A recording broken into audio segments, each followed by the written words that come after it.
The distinction between Israel and the church is another reason some people believe the church must be raptured before the time of the Great Tribulation. Let's take a closer look and see if this interpretation is accurate. The dividing of the scriptures and God's dealing with mankind through the ages is commonly referred to as dispensationalism. I've spoken on this topic in previous posts, so today we have mention of the 70 weeks prophecy found in Daniel. Let's read chapter 9, verses 24 through 27.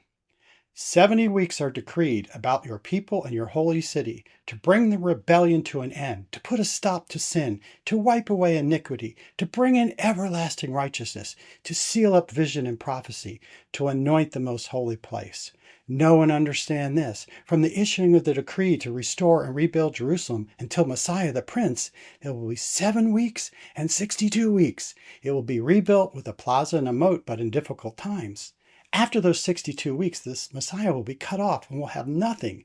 The people of the coming prince will destroy the city and the sanctuary. The end will come with a flood, and until the end there will be war and desolations are decreed. He will make a firm covenant with many for 1 week, but in the middle of the week he will put a stop to the sacrifice and offering, and the abomination of desolation will be on the wing of the temple until the decreed destruction is poured out upon the desolator.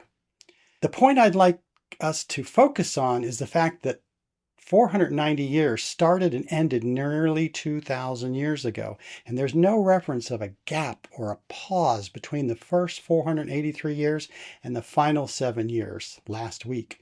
We are only told the Messiah is to show up after the 483 years, 7 plus 62 weeks, and be cut off sometime after arriving, and that the city and the sanctuary are to be destroyed.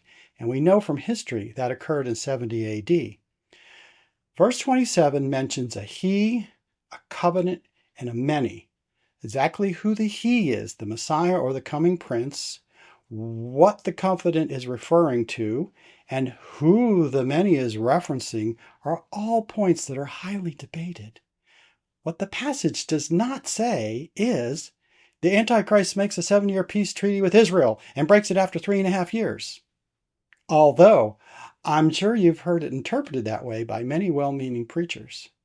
If you read it for what it says nothing about a 7-year tribulation period, only that Messiah shows up after the 69 weeks, and sometime after that, the Messiah is cut off.